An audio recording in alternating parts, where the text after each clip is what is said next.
नर्मदे है।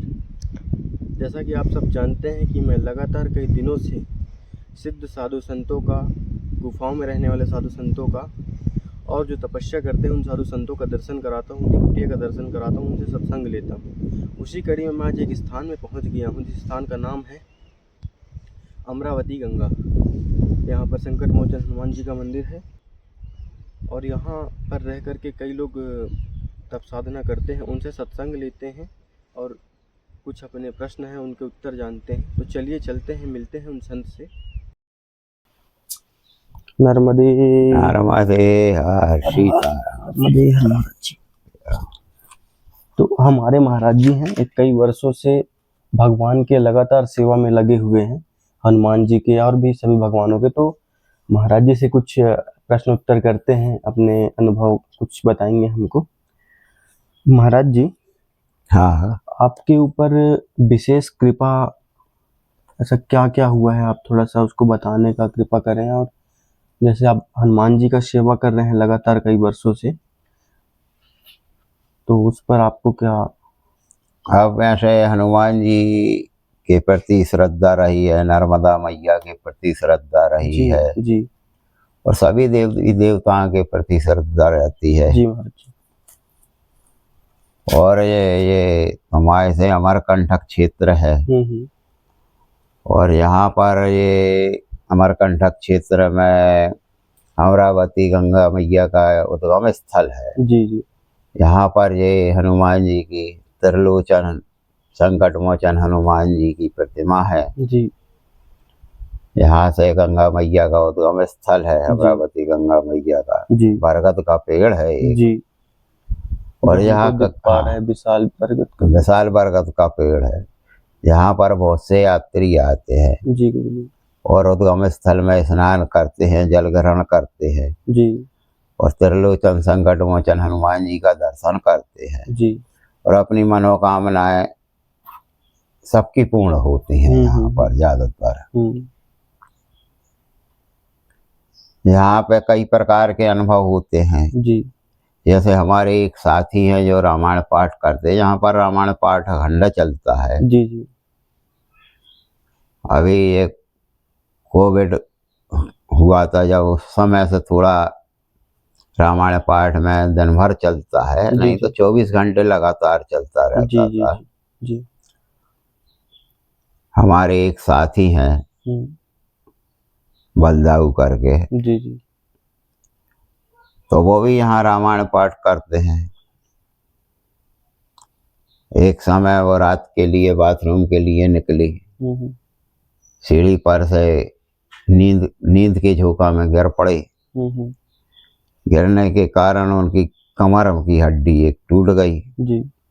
कमर की हड्डी टूट गई तो उनको बहुत तकलीफ हुई। तो उनको फिर अस्पताल ले गए, डॉक्टरों ने फ्रैक्चर बताया। अब वृद्धावस्था के कारण अब हड्डी जोड़ना तो बहुत मुश्किल हो जाता है। जी। उनकी उम्र करीब 70-72 साल की है, जो लगातार अभी काफी समय से हनुमान सेवा कर रहे हैं। जी जी जी। और रामायण पाठ करते हैं। यहाँ पर अस्पताल ले जाने पर डॉक्टरों ने उनको हड्डी टूटी हुई बतलाया, लेकिन हनुमान जी की कृपा से 3-4 महीने के अंदर बगैर प्लास्टर के उनकी हड्डी ठीक हो गई। कुछ दवाइयां लेते रहे और भगवान की कृपा रही उनके ऊपर विशेष। जी जी। और अपने फिर ठीक होने के बाद आ गए, फिर हनुमान सेवा में फिर लग गए, रामायण पाठ करते हैं जी। यहाँ रामायण पाठ चलता रहता है जी गुरुजी। और सब अपनी मनोकामनाएं लेकर आते हैं, सबकी मनोकामनाएं पूर्ण होती हैं। जो भी रामायण पाठ करना चाहे यहाँ पर तो आकर अपने प्रेम पूर्वक कर सकता है, जितनी देर कोई भी करना यहाँ पर चाहे। आके अपने मतलब इच्छा अनुसार रामायण का पाठ कर सकते हाँ, हैं। कर सकता है, किसी को भी अनुमति दे देते हैं। हाँ, किसी के लिए रोक नहीं है। जी जी जी।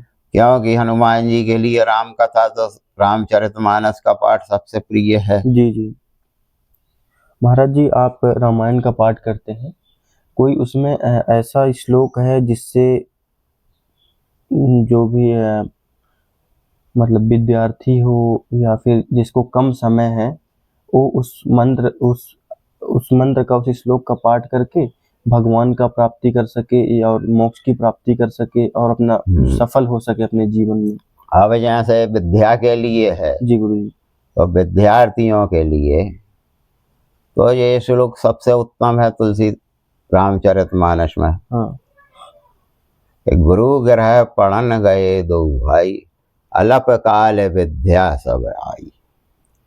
नहा धो के श्लोक का पाठ करना चाहिए चौपाई का, जी जिससे विद्यार्थियों की बुद्धि बहुत तेज होती है जी। और विद्या भी अच्छी मिलती है और माता पिता की सेवा करने का भी उनको आशीर्वाद मिलता है। जी जी जी। और भी अनेक चौपाइयां हैं। हाँ। जैसे कि बिन कारण दीन दयाल हितम, जी छवि धाम नमामि रमा सहतम, जी भाव तारन कारण काज परम, मन संभव दारुण दोष हरम। जी। भाई भगवान तो इतने कृपालु हैं कि बिना कारण ही अपने भक्तों पर कृपा करते हैं। जी जी।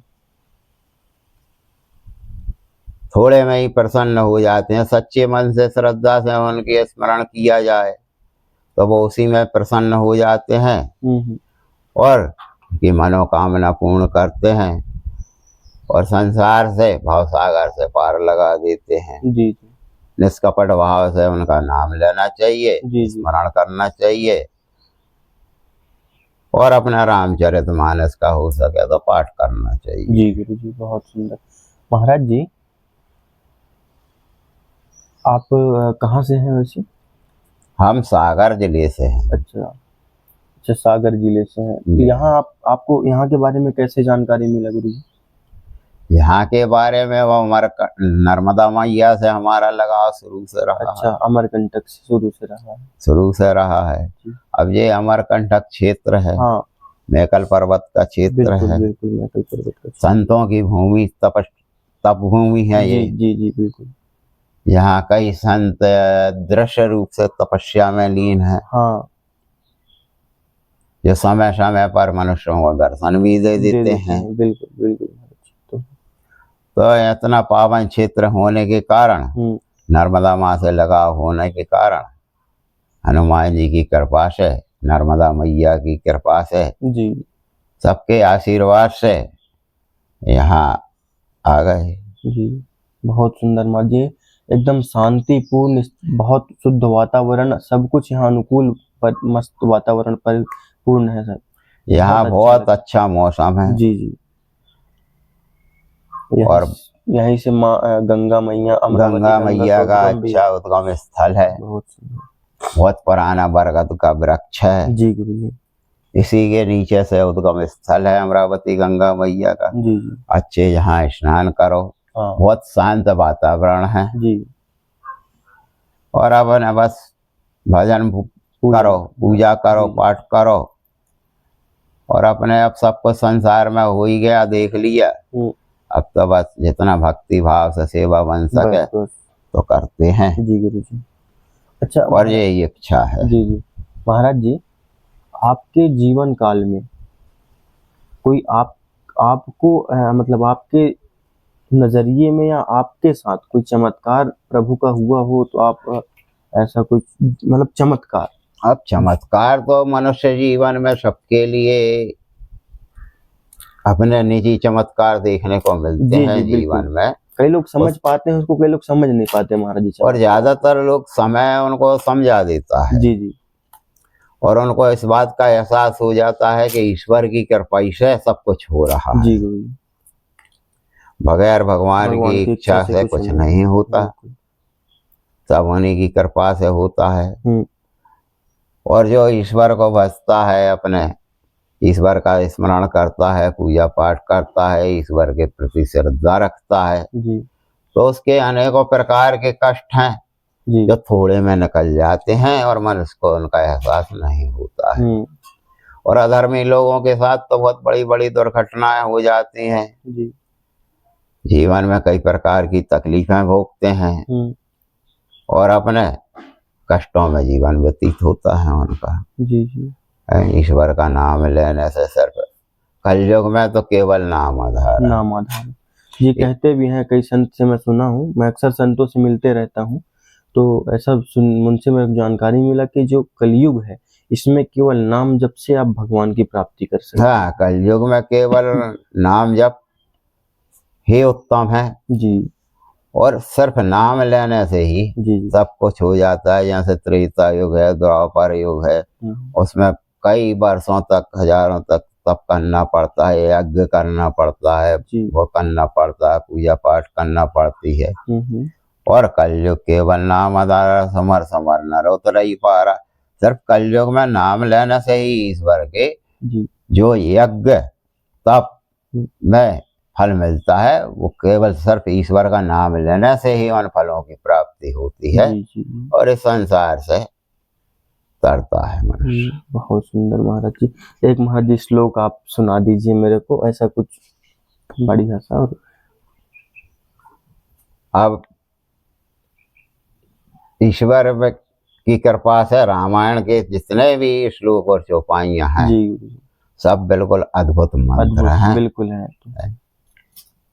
उनके बारे में तो कुछ कहा ही नहीं जा सकता जी है, ना उनकी व्याख्या हो सकती है। जी सब उन्हीं की कृपा से सब है। जी जी अब विद्या के लिए, विद्यार्थियों के लिए हमने बताया ही जी गुरु आपको। जी बता दीजिए। और तुम्हारे से उसमें एक से एक चौपाइयां हैं, एक से एक मंत्र हैं। हाँ बिन कारण दीन दयाल तम छवि धाम नमामि रमाशय तम। ये बिल्कुल अच्छी चौपाई है कि बिना कारण ही भगवान सब पर दया करते हैं, जी गुरु जी कृपा करते हैं। हाँ और उनका स्मरण करने से ही सब फलों की प्राप्ति होती है। जी। अच्छा महाराज जी, मेरा एक छोटा सा और प्रश्न है कि पुण्य क्या है और पाप क्या है? अब ये तो मनुष्य अपने अपने विचारों के अनुसार कार्य करता है। जी उसको अपनी बुद्धि के अनुसार कार्य करना चाहिए।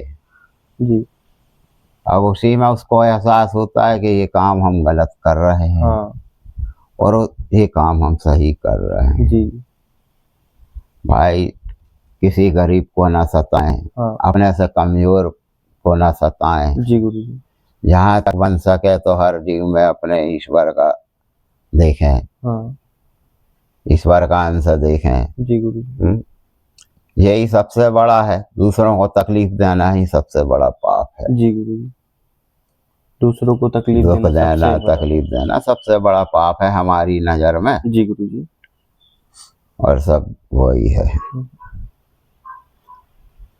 सब जो भी गरीब है, हाँ, उनकी सेवा में लगे रहना सेवा चाहिए। करे। और उसके बढ़ के कोई पुण्य नहीं जी है। जी भूखे को रोटी देना, प्यासे को पानी देना, अपने दान पुण्य करना। जी जो अपंग है, लाचार है, उसकी सेवा करना। जी अपने से माता पिता की सेवा करना, जी, जी। बड़ों की सेवा करना, आशीर्वाद प्राप्त करना, यही सबसे बड़ा संसार जी, में जी। बनना है।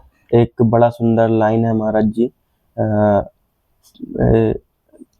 बड़ा सुंदर एक उस पे गाना बना हुआ है कि प्यासे को पानी पिलाया नहीं, बादामृत पिलाने से क्या फायदा। जब इंसान को पानी चाहिए था तो आप पानी पिलाए नहीं, और उसके बाद उसको आप अमृत पिला रहे हैं, तो क्या फायदा जब उसका अस्तित्व ही नहीं है। हाँ, यही तो है सबका कि भाई किसी को अपन ने तकलीफ दी, हाँ परेशान किया, जी, उसकी आत्मा दुखी है, तो क्या ये इससे बड़ा पाप और क्या है संसार में। बहुत सुंदर लगा महाराज जी आपसे मिलके, आपने बहुत मुझे मार्गदर्शन किया। नर्मदे महादेव, हर हर महादेव। जय शिव, जय शिव। नर्मदे को दे जय हो भैया, भगवान खुश रखे आप सब। नर्मदे हर। आप बड़ा ही सुंदर सत्संग सुने। अगर आपको यह सत्संग पसंद आया हो तो वीडियो को लाइक कीजिएगा। अगर आपके मन में भी कोई प्रश्न है तो आप प्रश्न को आप कमेंट कीजिए, मैं उसका उत्तर खोजने का प्रयास करूंगा साधु संतों से, जो कि तपस्या करते हैं गुफाओं में, जंगलों में, घनघोर जंगल में रह करके। उनसे इस प्रश्न का उत्तर जानेंगे। आप कमेंट कीजिएगा जिस प्रश्न का। अगर इसी प्रकार वीडियो देखना पसंद है तो चैनल को सब्सक्राइब कर दीजिएगा। अगर ये वीडियो पसंद आए तो लाइक कीजिएगा, ज़्यादा से ज़्यादा शेयर कीजिएगा। मिलते हैं एक और नए वीडियो में, तब तक के लिए नर्मदे।